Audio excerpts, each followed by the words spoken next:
بسم الله الرحمن الرحيم.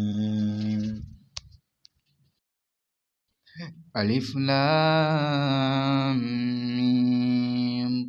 تلك آيات الكتاب الحكيم وهدى ورحمة للمحسنين الذين يقيمون الصلاة ويؤتون الزكاة وهم بالآخرة هم يوقنون أولئك على هدى من ربهم وأولئك هم المفلحون.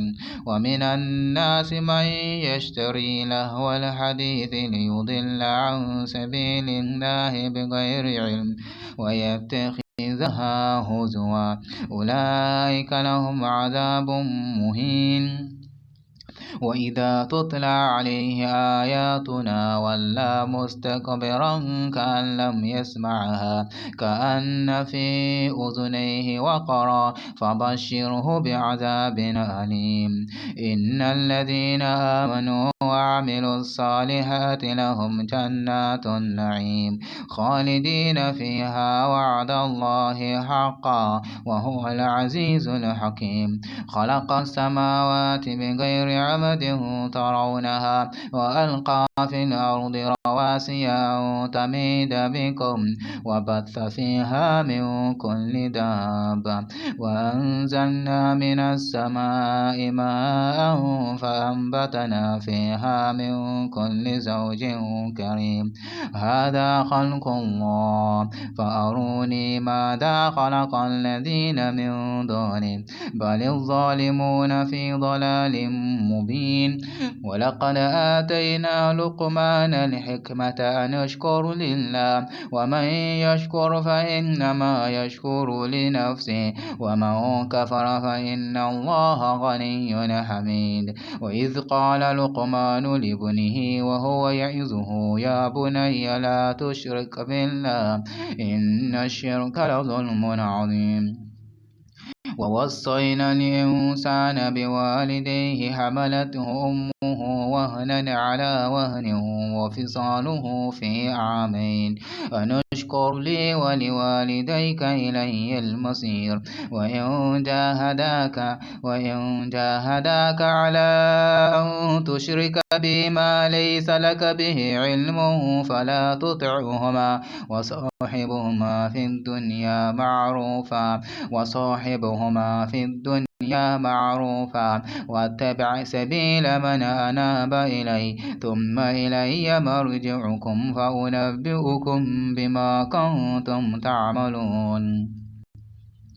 يا بني إنها إن تك مثقال حبة من خردل فتكن في صخرة أو في السماوات أو في الأرض يأت بها الله إن الله لطيف خبير.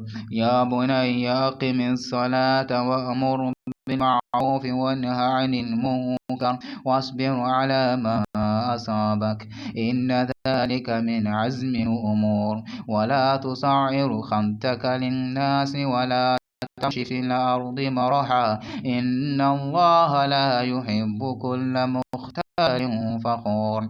واقصد في مشيك واغض من صوتك إن أنكر الأصوات لصوت الحمير. ألم تروا أن الله سخر لكم ما في السماوات وما في الأرض وأسبغ عليكم نعمه ظاهرة وباطنة ومن الناس من يجادل في الله بغير علم ولا هدى ولا كتاب منير. وإذا قيل لهم اتبعوا ما أنزل الله قالوا بل نتبع ما وجدنا عليه آباءنا أولو كان الشيطان يدعوهم إلى عذاب السعير. ومن يسلم وجهه إلى الله وهو محسن فقد استمسك بالعروة الوثقى وإلى الله عاقبة الأمور. ومن كفر فلا يحزنك كفره إلينا مرجعهم فننبئهم بما عملوا إن الله عليم بذات ذات الصدور نمتعهم قليلا ثم نضطرهم إلى عذاب غليظ ولئن سألتهم من خلق السماوات والأرض ليقولن الله قل الحمد لله بل أكثرهم لا يعلمون لله ما في السماوات والأرض إن الله هو الغني الحميد ولو أن ما في الأرض من شجرة أقلام والبحر يمده من بعده 7 أبحر ما نفدت كلمات الله إن الله عزيز حكيم ما خلقكم ولا بعثكم إلا كنفس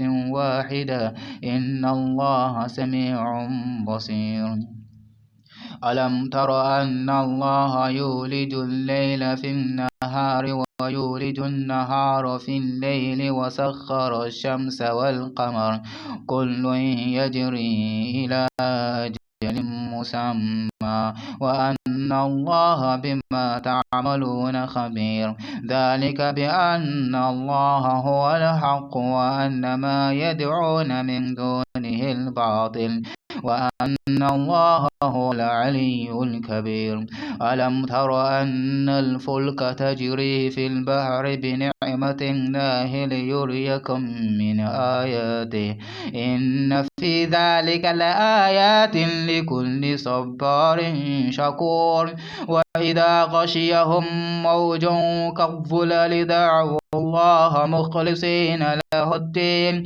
فلما نجاهم إلى البر فمنهم مقتصد وما يجحد بآياتنا إلا كل ختار كفور يا أيها الناس اتقوا ربكم واخشوا يوما لا يجزي والد عن ولده ولا مولود هو جاز عن والده شيئا إن وعد الله حق فتغرنكم الحياة الدنيا ولا يغرنكم بالله الغرور إن الله عنده علم الساعة وينزل الغيث ويعلم ما في الأرحام وما تدري نفس ماذا تكسب غدا وما تدري نفس بأي أرض تموت إن الله عليم خبير